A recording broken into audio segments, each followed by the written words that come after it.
They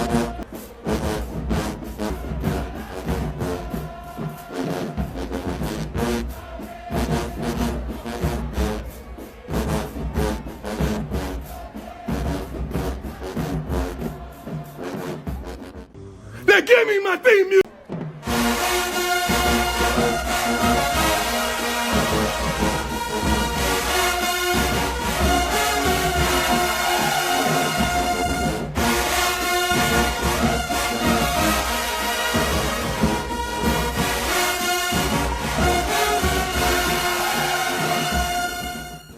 Welcome in, ladies and gentlemen, to, I guess it's going to be episode 16 of Kickoffs and Tipoffs.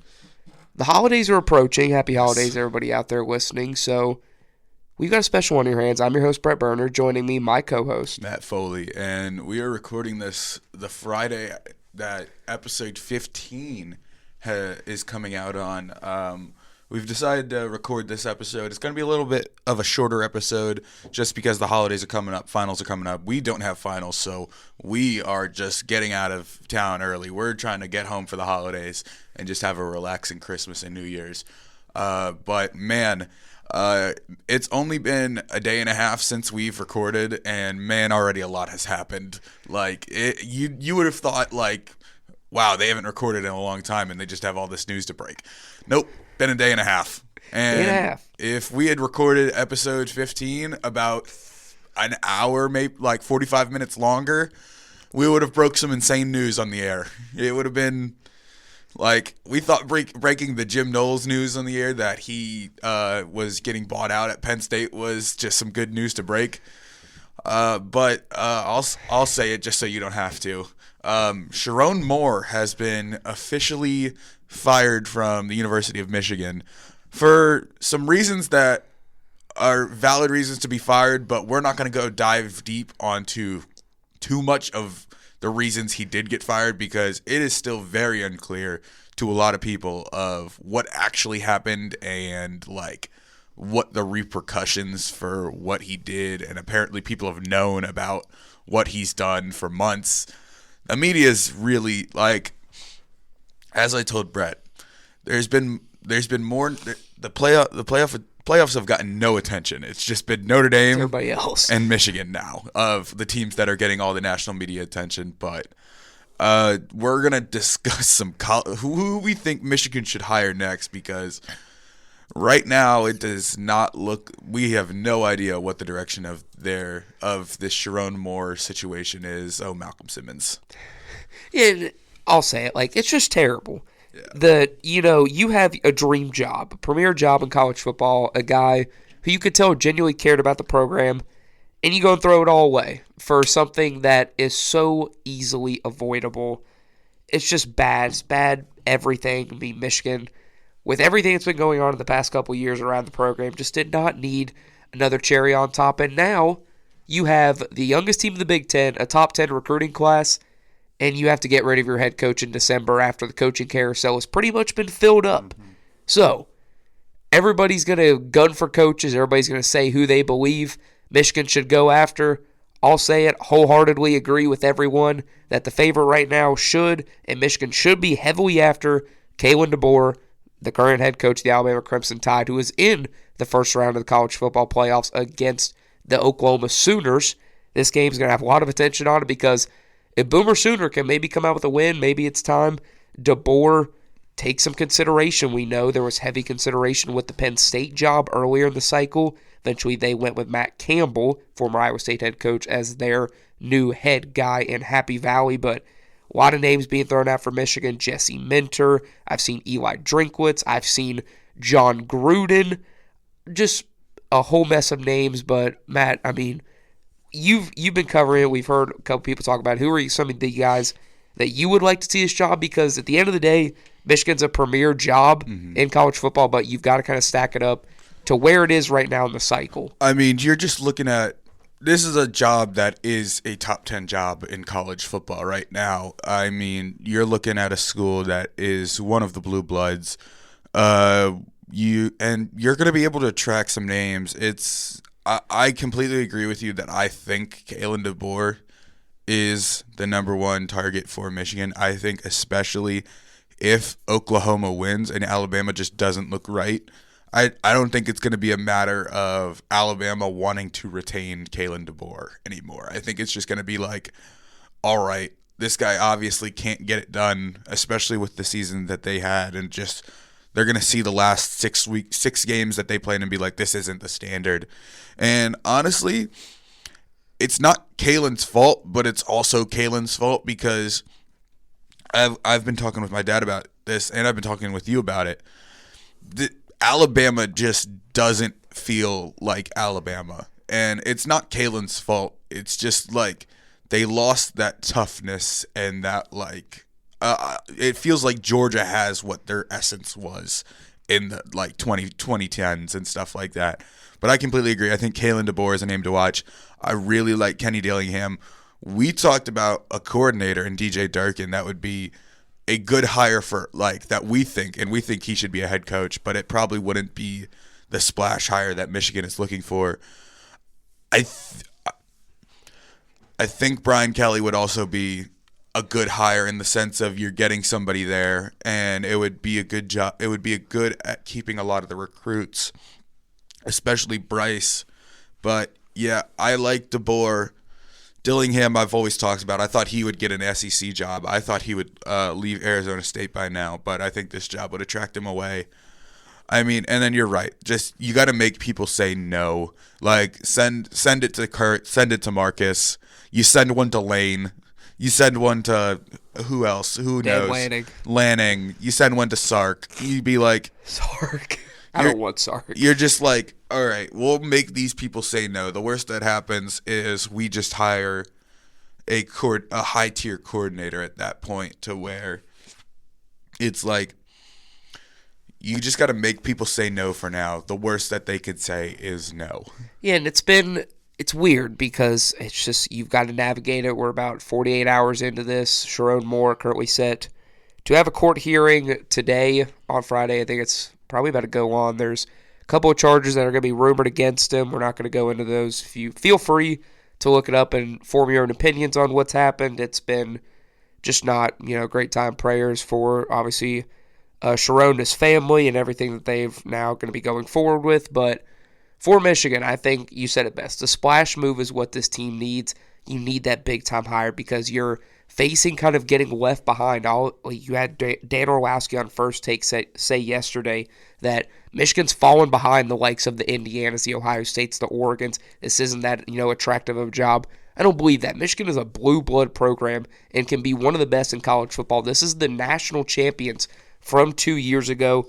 There are big-time names that you can go get, and like Matt said, make people say no. Send the offers out. Send the money out. But you've got to decide, and you've got to see where you are with your players because as of right now, no one has entered the transfer portal. No, you've had one commit, not decommit, but say he would like to resign his letter, just basically saying if he doesn't like the new head coach, he can reopen his commitment. You're probably going to see a lot of that, but you need to see what's going to happen with Bryce Underwood, Andrew Marsh, Jordan Marshall, your kind of core pieces, 5-star recruit Carter Meadows coming in, Titan Davis, a 4-star defensive tackle. You've got to see where you stand with these kids and know what they want to see going forward. It's been a lot of, talk, everybody trying to get a scoop, trust the sources that you can trust. They'll know what it is. If somebody has a check mark beside their name, it doesn't mean that they're a reliable source, but that'll wrap up talks on the Michigan coaching search. Hopefully by the next time we're on here, something's been resolved. He got charged. He did? Yeah. I figured he would.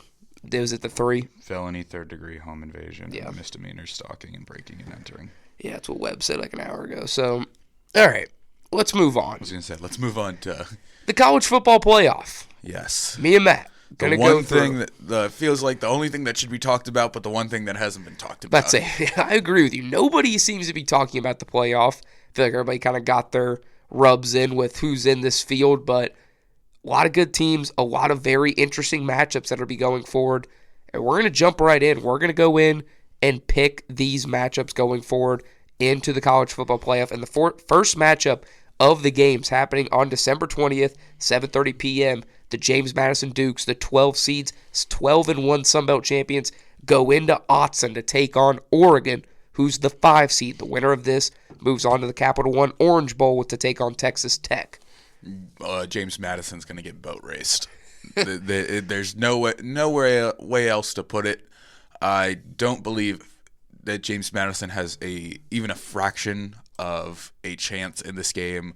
I love Bob Chesney, but there's just a difference between Oregon's offensive line and defensive line, and I don't think James Madison has seen the speed of some of these wide receivers that the Ducks have. Malik Benson and DeCorian Moore, even if DeCorian Moore even plays, like, they could just be like, you know what, we don't really need you, just rest up for this Texas Tech game, because there's a good chance that a lot of the starters are pulled after halftime.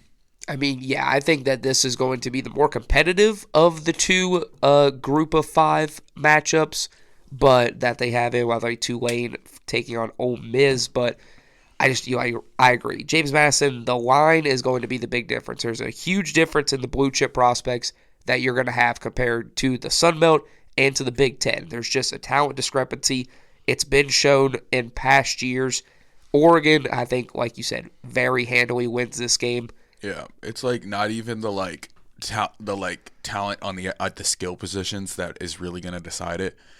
You're going to see the size difference between the lines, and that's the reason. And Deion even said it when he first coached.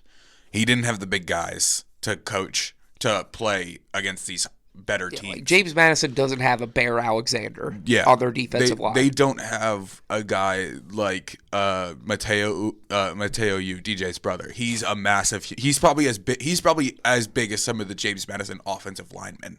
Probably, yeah. Yeah, and he's an edge rusher. So Oregon wins probably in a blowout and a not very entertaining game. Yeah, so let's move on to what's hopefully going to be a more entertaining game, the 8-9 matchup. This one going into Norman, one of the 2 sites of College Game Day that will be going on. Oklahoma, Alabama in the first. This is the Friday night matchup.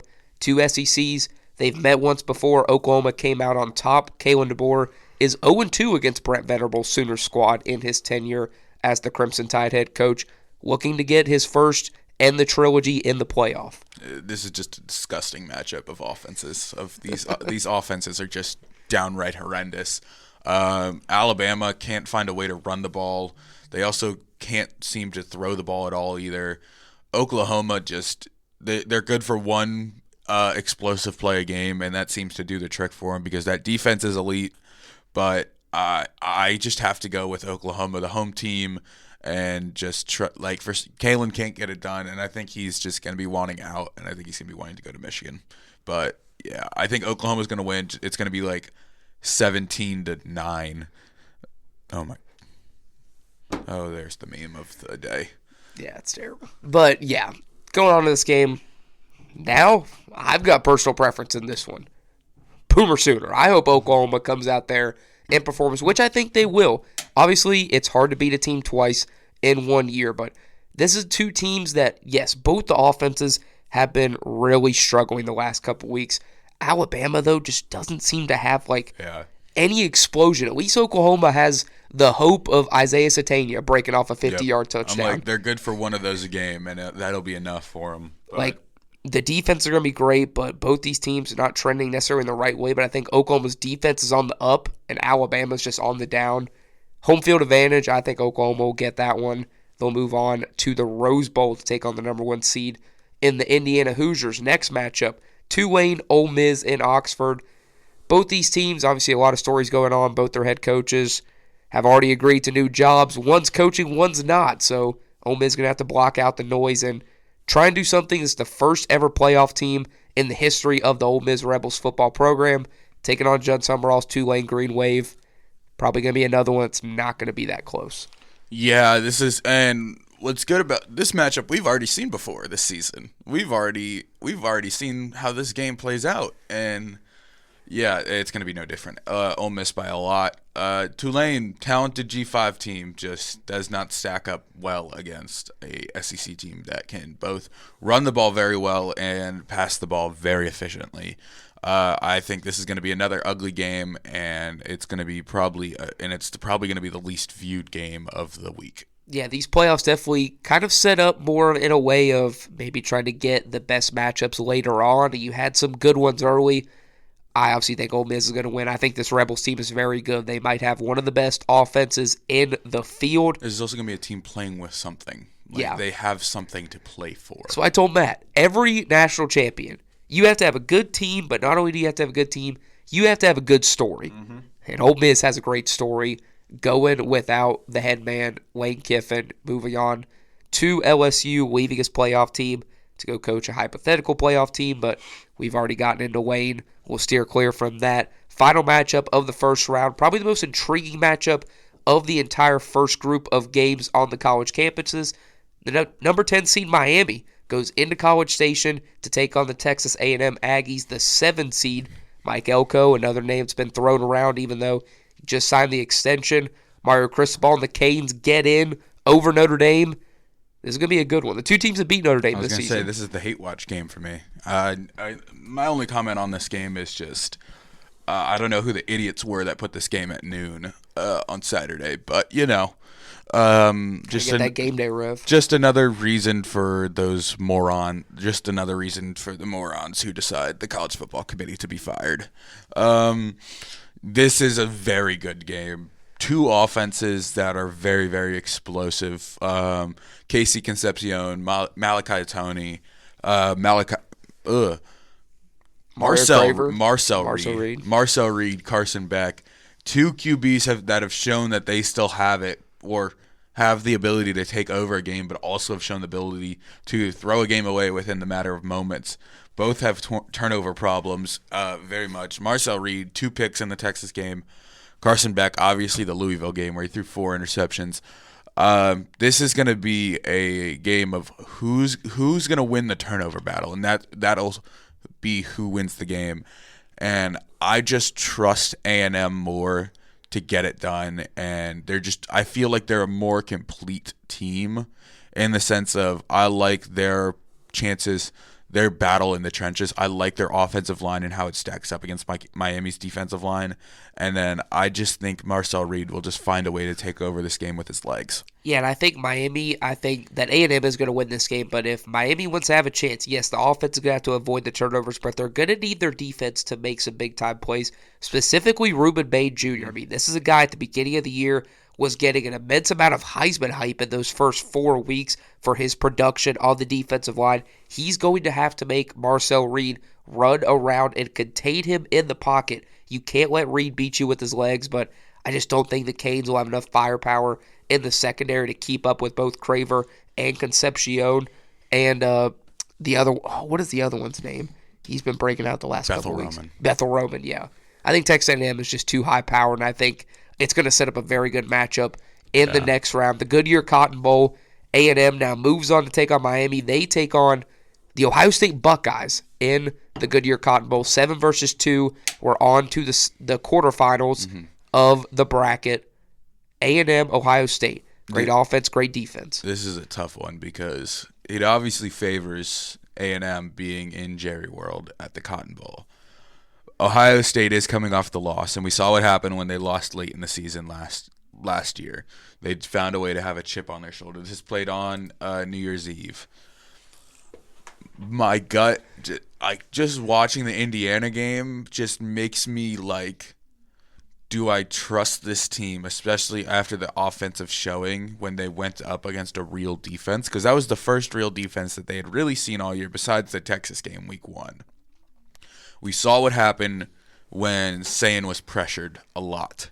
And A&M does scheme up a ton of pressure. Mike Elko is one of the best defensive-minded head coaches that there is. My gut says lean A&M, but it also says watch Ohio State catch fire again like last year, and then they go on a run. So I'll hear your side, and then I'll make a pick. Yeah, I'm going to go with Ohio State. I think that it's just too similar to last year. This team is too good to be knocked out in the first round. This is the problem, though. You saw it last year. Every single team that had a bye ended up losing their first game of the playoff. Ohio State was one of those ones that avoided the bye, took on Oregon in the Rose Bowl, ended up making the run to the national championship after the loss to Michigan. So, the Buckeyes now, they're the home team They get the bye. A&M's coming off a big win against Miami, but I think this Ohio State team is just too good to get bounced first round. They really haven't wavered all year. Their one loss was still a field goal to Indiana in a game that should have went to overtime at least if the Buckeyes just had a competent kicker, which they don't. I think Ohio State wins. If you want to go A&M, I think we rock, paper, scissors for it. No, I'll go with Ohio State. This is a pick 'em for me, so we'll just go Ohio State. We'll go the Buckeyes. Moving on, they will move on to, I believe that's the Fiesta Bowl, yeah. Yes. So who they will play in the Fiesta Bowl will be decided by the SEC rematch, Ole Miss, Georgia. This game, another one we've already seen this season. It was a 43-35 shootout in favor of the Dogs. I'm going with Georgia. We've already seen this game happen, and it is hard to beat a team twice, but I think this is a much, much better Georgia team. In that Ole Miss game, they were struggling to find defensive pressure. They let up 40-something points. I don't think that will ever happen again for Georgia, to where they're letting up that many points again. And yes, Ole Miss is playing with a chip on their shoulder and something, and they have something to play for, but I just think if Georgia's offense is just able to move the ball down the field like they were in the SEC championship, I don't know how many teams there are that can beat them, and I really like how Gunnar Stockton is playing right now. So originally last night in Sportsman, I went with Ole Miss. I think this team, the offensive firepower is good, and Georgia's offense, while it's been improving, it still hasn't been impressive. Stockton wasn't that great against Georgia Tech, held under 100 passing yards in the last game of the SEC championship against Alabama. Played well, about only 4 incompletions, 156 yards, 3 touchdowns through the air. He's taking care of the ball, but like you said, I mean, it's hard to beat a team twice. Well, we're going to keep saying that, but I'm going to keep going against my motto with it because now I think Georgia is going to end up coming out on top. I think this team is playing very efficient football right now. The defense is improving. The run game with Nate Frazier continues to get better week by week.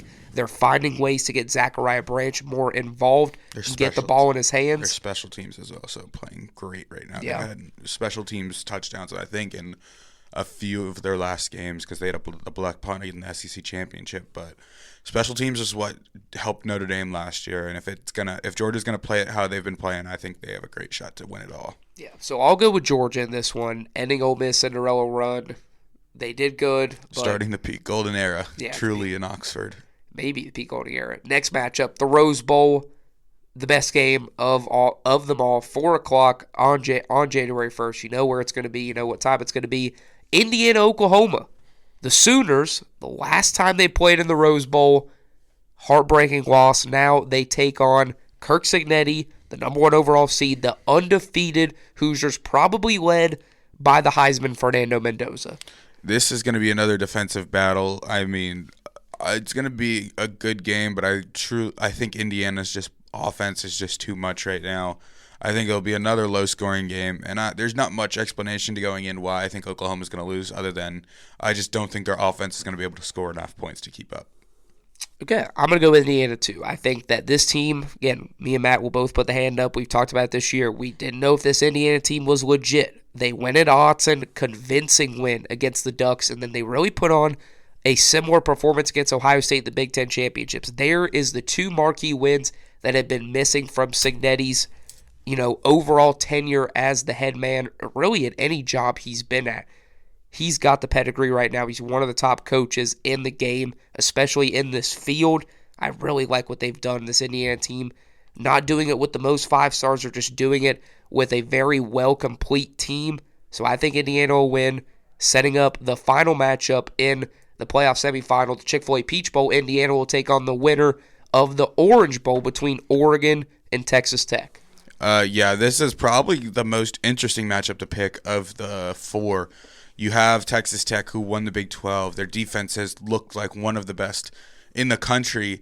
We're going to see how they face off versus a very, very good Oregon team that's going to already have probably a very easy first-round matchup.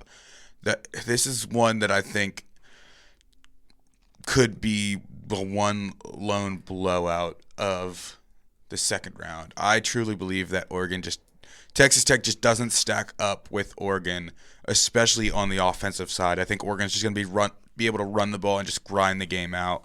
And I just think they'll eventually just explode in the fourth quarter and things will start to get ugly because I don't think Texas Tech will be able to keep up offensively. Okay. I don't see it becoming ugly. I think this is going to be one of the most well-contested games of the entire playoff bracket.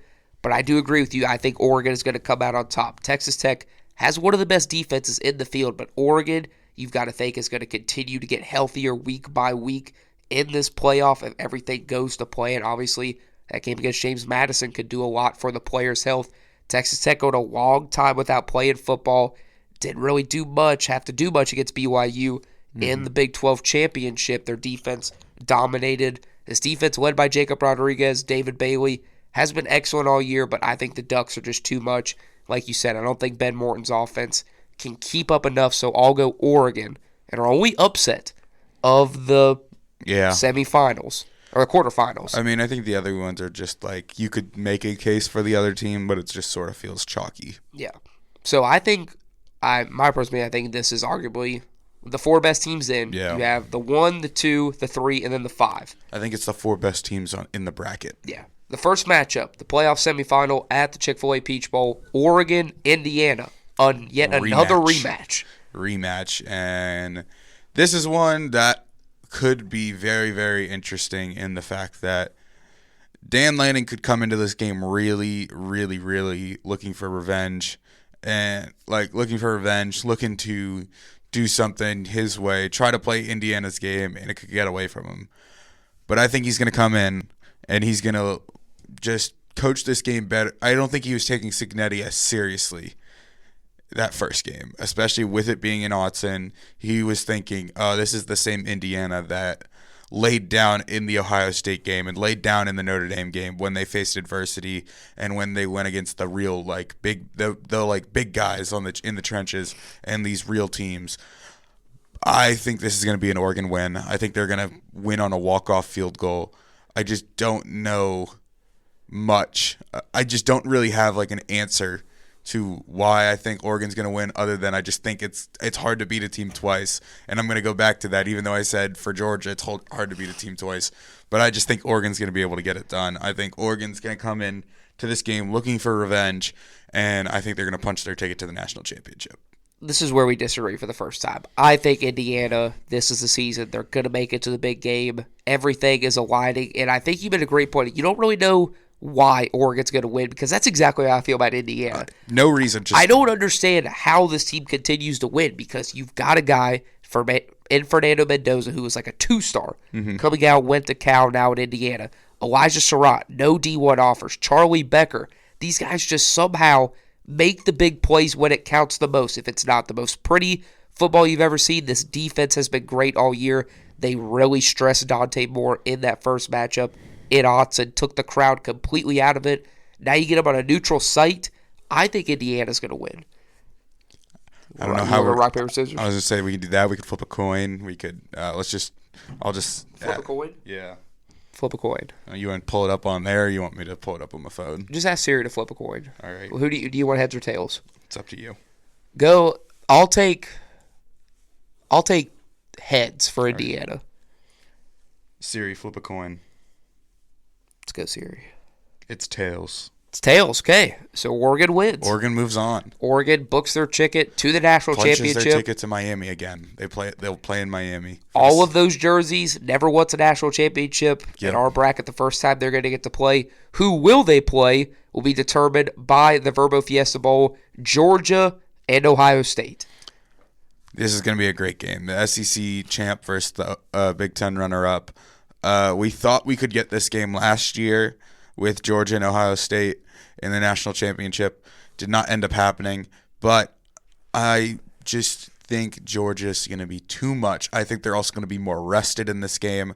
I think Ohio State's going to be battle-tested against A&M.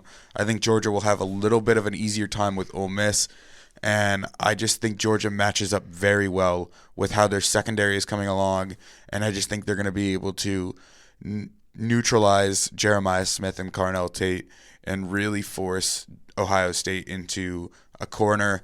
And I just think they're going to start to get pressure to Julian Sayin. And I just believe that Georgia's offense has improved so much. And I expect Zachariah Branch to have a huge game in this game. I agree with you.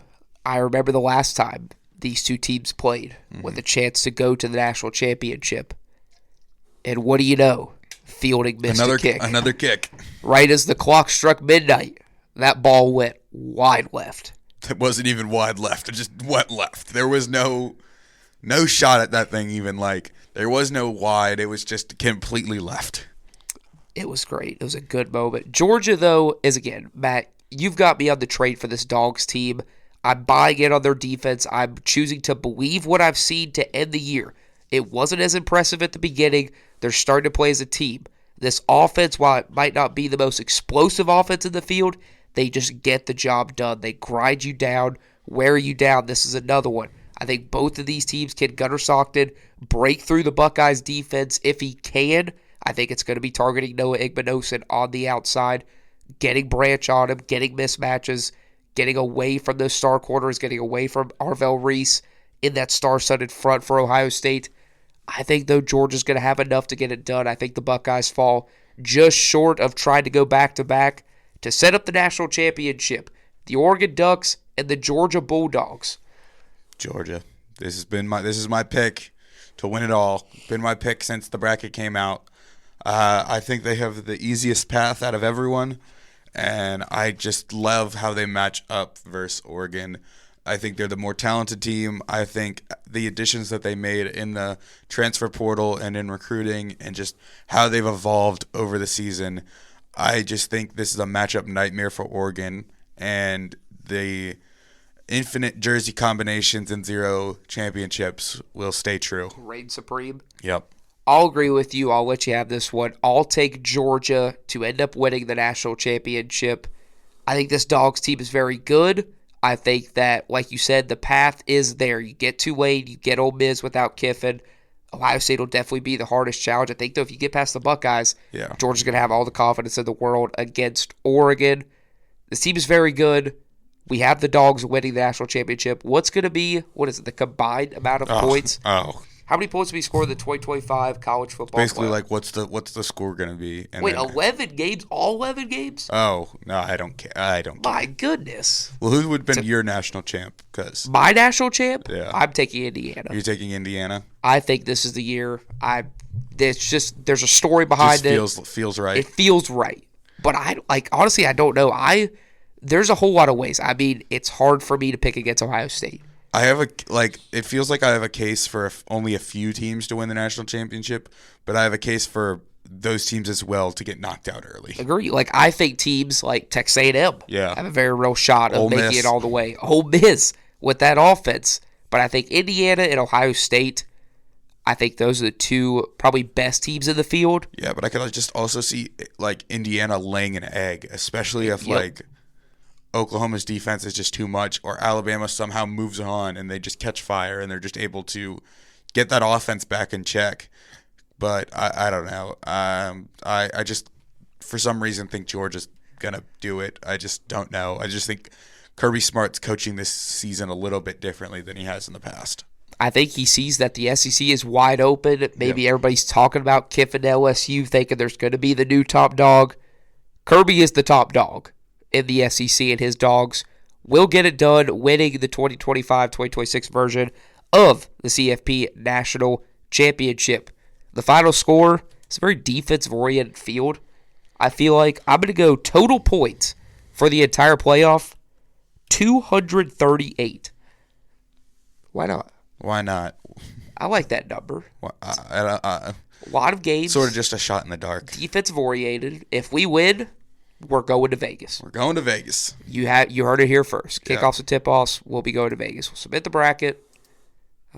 Just don't worry about that. We'll do that later. Yeah. All right. Our national champion's set. It is set. The Georgia Bulldogs. Yep.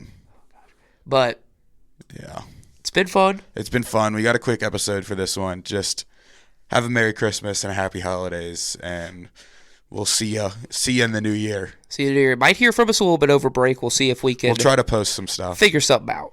But anyway, thank you for listening to episode 16 of Kickoffs and Tipoffs.